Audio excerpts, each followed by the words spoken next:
Bienvenidos nuevamente a República Laica, soy Roberto Blancarte. Esta semana vamos a discutir un tema central para la República Laica y es el estatus del embrión humano.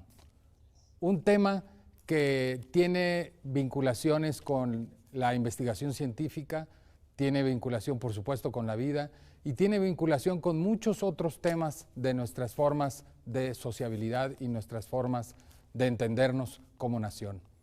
Vamos a tener aquí a grandes invitados, en primer lugar al doctor Héctor Fix Fierro, con quien comentaremos algunas de estos temas y de otras noticias nacionales e internacionales, pero también vamos a tener a dos grandes especialistas específicamente sobre el tema del embrión, quienes son el doctor Héctor Mendoza y el doctor Raimundo Canales, ambos grandes especialistas, como les digo, de este tema. Regresamos en un momento.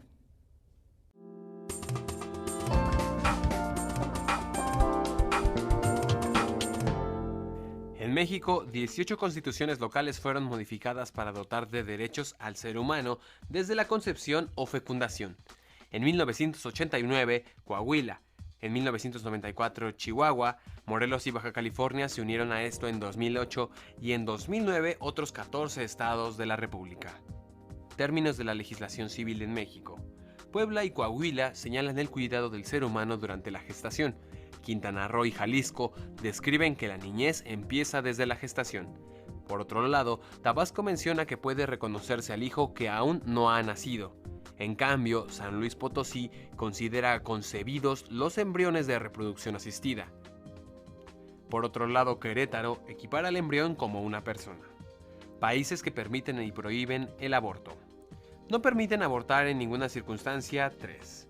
Totalmente permitido, 37 países, y los que lo permiten en ciertas causales son 128.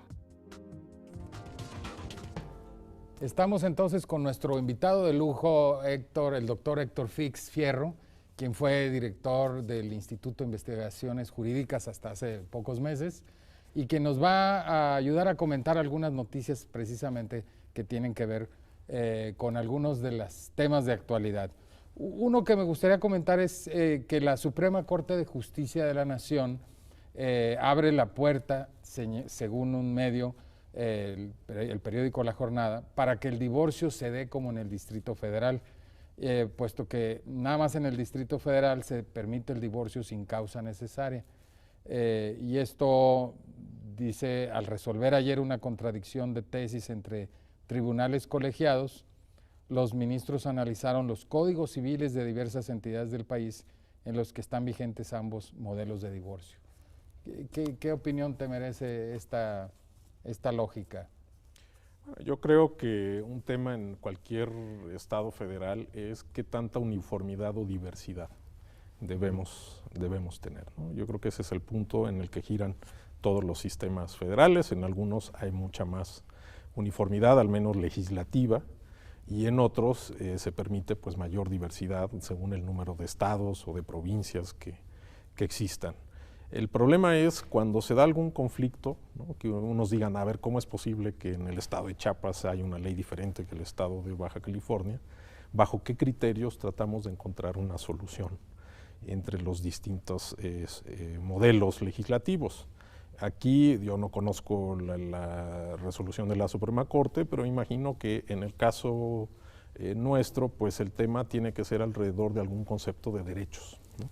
Mucho se ha dicho que lo que necesitamos en el país pues, es que haya una vigencia uniforme de los derechos. Puede haber diversidad en otros elementos, pero sí los derechos en principio tendrían que ser porque parece iguales, ser, ¿no?, que no tenemos todos los mismos derechos según el lugar en donde estemos, ¿no? Pues eso ocurre, pero también en el mundo, ¿no? No es lo mismo vivir en México que en Alemania o en Sudáfrica. En eso pues también hay que verlo. Siempre hay grados, siempre hay divergencias, pero se trata de lograr mayor uniformidad, mayor unidad. Entonces me imagino, bueno, el razonamiento de la Suprema Corte va en el sentido de decir, en términos de derechos, cuál es la solución que es preferible. Digamos, si uno lo ve desde un punto de vista de sentido común, pues si una persona no quiere, no podemos a dos obligarlas a convivir, ¿no? Bajo la figura del matrimonio. No sé si sea el razonamiento, pero esa pudiera ser. Entonces, lo que en el fondo está en cuestión, y esto es un sistema que existe desde hace años para resolver las contradicciones de criterios entre los tribunales, es que la Suprema Corte dicta la última palabra, y eso implica probablemente que algunos modelos de los estados tendrán que ir ajustándose.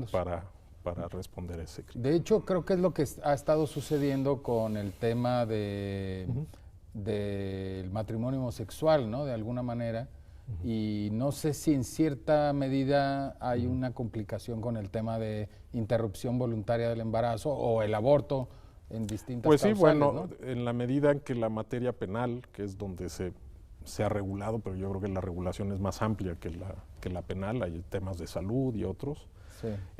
Pues sí, sigue siendo una competencia local, una competencia de las entidades federativas, y en ese sentido pues tienen un margen para dar distintas soluciones, y lo sabemos, ¿no? En materia de aborto la legislación de la República no es uniforme, pero puede llegar el momento en que justamente por la vía de las resoluciones de la Suprema Corte de Justicia pues se quede claro que algunas soluciones ya no son jurídicamente viables, ya no están de conformidad con la Constitución en términos de una interpretación de derechos. Se ha hablado mucho del unificar el Código Penal federal, ¿no? Precisamente para que no haya gente con más derechos en un lugar y gente con menos derechos. Es muy claro en el caso de la interrupción del embarazo, en donde hay las mujeres, digamos, aquí tienen en el Distrito Federal un derecho que en otros lugares no tienen, ¿no? Pues sí, bueno. ¿Qué piensas tú de esa unificación del Código Penal? Pues bueno, yo pienso, y digamos en un sentido general, que en un sistema federal probablemente las competencias legislativas más importantes deben ser nacionales, ¿no? Así es en Argentina y así es en Alemania, y aunque hay quien dice que hay que tomar en cuenta situaciones locales, pues esas se pueden tomar vía la interpretación, ¿no? Finalmente los jueces, hay jueces locales, y los jueces locales en la aplicación de esas leyes nacionales pueden tomar en cuenta las particularidades que piensen que deben tomarse en cuenta a nivel local. En el caso de la legislación penal sustantiva, del Código Penal, pues sí, un punto donde sería muy difícil encontrar un punto de acuerdo entre todos los estados, pues sería justamente el del aborto, la regulación de la... ¿Y eso es quizás algo que lo está frenando? Pues probablemente sí, porque para que hubiera un Código Penal nacional, pues tendría que haber algún tipo de razón política, ¿no? Que hiciera que se reformara la Constitución para señalar que habrá un solo Código Penal para toda la República, y eso pues desencadenaría algún tipo de dinámica de lucha o de negociación política, según. Claro, o sea, pasa por la política. Sin duda pasa por la política. En el caso, por ejemplo, el año pasado se promulgó un Código Nacional de Procedimientos Penales, es decir, para la materia penal se unificó todo lo que son los juicios penales desde el punto de vista del código. Y bueno, la razón inmediata política fue que estamos muy cerca de la entrada en vigor del nuevo modelo de proceso penal, y como esto no caminaba con suficiente rapidez a nivel de los estados, pues se hizo una sola legislación. Entonces, de momento yo no vería una razón política por la cual quedar en evidencia que necesitamos también unificar la legislación del Código Penal, ¿no? Okay. Hay un Código Penal federal, ¿no? Sí. Para los procesos penales federales hay un código, pero todo lo que son juicios locales penales son bajo el Código Penal de cada estado. Y la legislación penal sigue siendo... Ahora hay que tomar en cuenta estatal, ¿no? que la legislación penal no son nada más el Código Penal.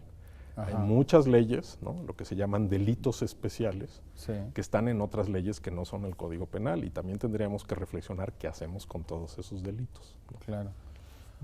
Y me estabas comentando fuera del aire acerca de que esto no es nuevo, ¿no? Que incluso en el instituto... No, siempre ha sido un motivo de debate, ¿no? Vuelvo a lo que dije al principio de qué tanta uniformidad o diversidad debemos tener en un sistema federal. Yo comentaría que el actual Instituto de Investigaciones Jurídicas se fundó como Instituto de Derecho Comparado, y que uno de los objetivos explícitos del instituto cuando se creó fue estudiar la manera de uniformar o de unificar la legislación, ¿no? Y un maestro penalista muy distinguido, don Raúl Carrancay Trujillo, publicó ya desde los años 40 un primer estudio de la legislación penal de los estados con la idea de promover esta uniformidad o esta unificación. Entonces, pues el tema va a seguir sobre la mesa del debate jurídico. Claro. Bueno, pasando a otra nota, que quizás está ligada también un poco a la jornada, también habla sobre que procesan en San Luis Potosí a indígena por abortar, a propósito de estos derechos, ¿no? En San Luis Potosí, dice, policías ministeriales del municipio de Tamazunchale detuvieron a Rocío Pérez Herbert, una mujer indígena, madre de 5 niños, acusada de abortar. Y obviamente eso pues generó todo un debate, tuvo que intervenir la Cámara para que saliera bajo fianza, pero como que son casos que vemos cada vez más, en donde por un lado la legislatura local hizo algo que está generando que estén llevando a la prisión incluso pues a madres que tienen que dejar a sus hijos digamos, sin protección, en donde los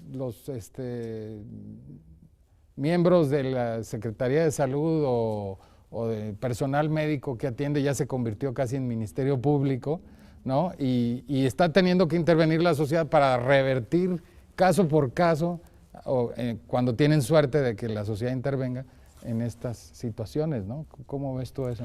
Bueno, pues retomando lo que comentábamos, pues no hay una regulación nacional, cada estado tiene distintas soluciones. Es una cosa difícil de decidir también, bueno, si está en la ley, ¿no? Y ahora que estamos nosotros luego en México con esta idea de que hay que aplicar la ley y de que el Estado de Derecho, bueno, si está en la ley, ¿lo vamos a aplicar o no lo vamos a aplicar? Digo, yo siento que durante mucho tiempo hubo una cierta política de decir, bueno, está en la ley, pero no se aplica por razones que incluso pueden ser humanitarias, legítimas, políticas, en fin, de la razón que sea. Lo que pasa es que pues el tema se ha vuelto diríamos, se ha calentado, ¿no? Desde la resolución de la Suprema Corte en 2007 en relación con el Distrito Federal, entonces pues claro, ha traído toda una serie de consecuencias no necesariamente positivas, ¿no? Y claro, la Corte no tiene la facultad digamos, de un plumazo cambiar todas las leyes locales, entonces se van a seguir dando estas situaciones hasta que quizá de ahí venga una idea de decir, miren, terminemos el problema, pongámonos de acuerdo en una legislación nacional. O sea, a lo mejor esto es lo que se requiere, digamos, estar viendo que todos los días tenemos casi casos de este tipo como para ya generar. Pues sí, lo que pasa es que hay que verlo también que no hay un consenso social. No hay consenso, ¿no? No hay consenso, sí, ¿no? Sí. Digamos, no sé cómo estarán los números, pero digamos, hay una parte importante de la sociedad mexicana que dice que no. Sí. Que solo en casos muy, muy contados, en las excepciones que eran tradicionales, en los códigos de... Claro, aunque esas excepciones parecen reducirse en algunos casos, ¿no? Es decir, se ha ido muchas veces en contra de los consensos pues sí, ya digamos, establecidos, lo que parecía, ¿no?, ganado, pues se va para atrás porque el tema se politiza y vuelve a ser motivo de gran debate público. Yo espero que no lleguemos pues a los extremos incluso de violencia que se han dado en los Estados Unidos con las guerras del aborto, como las llaman, ¿no? Claro, claro. Yo creo que ojalá no lleguemos a eso. Ojalá podamos discutirlo tranquilamente, pero para eso muchas personas dicen lo que necesitamos es ponerlo sobre la mesa, ¿no? Bueno, sí. Para que no surja como... No se va a resolver de otra manera más que debatiéndolo y llegando a algún acuerdo. Eso probablemente tomará todavía tiempo, pero esa puede ser la salida, ¿no? Muy bien, Héctor. Pues, doctor, muchísimas gracias por acompañarnos en esta sección. Muchas gracias por la invitación. Te agradecemos la presencia y los comentarios que fueron, creo, muy iluminadores. Y no se vayan, regresamos después de este corte.